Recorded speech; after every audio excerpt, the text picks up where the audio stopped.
যে ওই মাদক গ্রহণ করে তুমি মৃত্যুর দিকে চলে যাবা, তুমি এই মাদক গ্রহণ করো না। আমরা নিজেরা যদি সচেতন হই তাহলে এই মাদক ব্যবসায়ীরা খুব বেশি সুবিধা করতে পারবে না।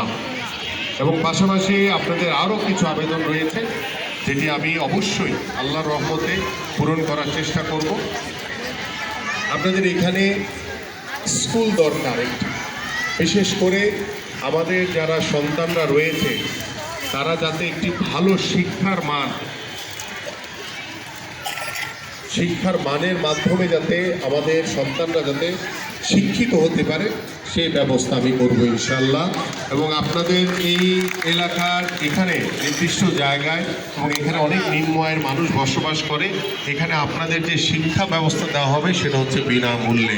আপনাদের কোনো পয়সা খরচ করতে হবে না পড়ানোর জন্য। আপনার সন্তানদেরকে আমরা ফ্রিতে বিনা খরচে ইনশাল্লাহ, আমি ইতিমধ্যে বিভিন্ন ওয়ার্ডে আমি এরকম মত বিনিময় সভা করেছি।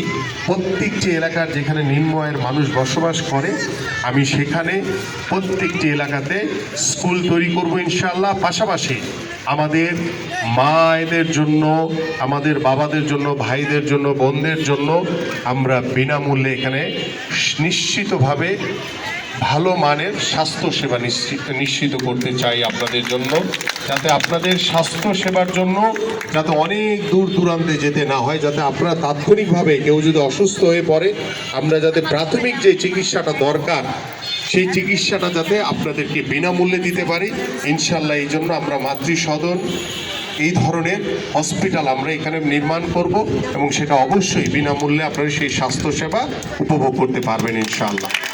পাশাপাশি আমাদের এইখানে কিছু কিছু জায়গায় আমাদের একটি কমিউনিটি সেন্টার দরকার। কমিউনিটি সেন্টার কারণ অনেকের ছেলেদের মেয়েদের বিয়ে শাদী হয়, বিভিন্ন অনুষ্ঠান হয় আমাদের, সেই অনুষ্ঠানগুলো যাতে আপনারা দূরে যেতে না হয় সেটার জন্য আমার পরিকল্পনা রয়েছে যে আমার প্রত্যেকটি ওয়ার্ডে 8টি ওয়ার্ডের এবং বিভিন্ন এলাকা বেস আমরা যাতে কমিউনিটি সেন্টার করতে পারি, যেখানে আপনারা আপনাদের স্বল্প খরচে আপনারা যাতে আপনাদের পরিবারে যে আনুষ্ঠানিকতা রয়েছে, অনুষ্ঠানগুলো রয়েছে সেগুলো যাতে আপনারা করতে পারেন। আরেকটি বিষয় অনেকে আমাদের হুজুর বলেছেন কবরস্থানের বিষয়, আমাদের কবরস্থানের বিষয় বলেছেন এবং সেই কবরস্থানের জন্য এখানে নির্ধারিত কোনো জায়গা আছে কিনা আমি জানি না। যদি আপনারা নির্ধারিত জায়গা বের করে দিতে পারেন, সেটা জায়গাটা কার, কোন মন্ত্রণালয়ের, তার সাথে কথা বলে আমরা এখন হয়তো বা পারবো না এটা করতে, বাট আমি আপনাদের কাছে ওয়াদা করে যাচ্ছি যে আগামী ফেব্রুয়ারিতে যে নির্বাচন হবে সেই নির্বাচনে বাংলাদেশ জাতীয়তাবাদী দল বিএনপি ধানের শীষ নিয়ে যদি নির্বাচিত হয়, আপনাদের এখানে কবরস্থান, পাশাপাশি আপনাদের সবচেয়ে বড় দাবি হচ্ছে একটি মসজিদ এবং মহিলাদের জন্য নামাজের ব্যবস্থা করা, সেটাও ইনশাল্লাহ করে দিব, আপনাদের কাছে ওয়াদা করে গেলাম। পাশাপাশি আমাদের মোটামুটি আলোচনার সব বিষয়গুলো আমি করেছি। হ্যাঁ,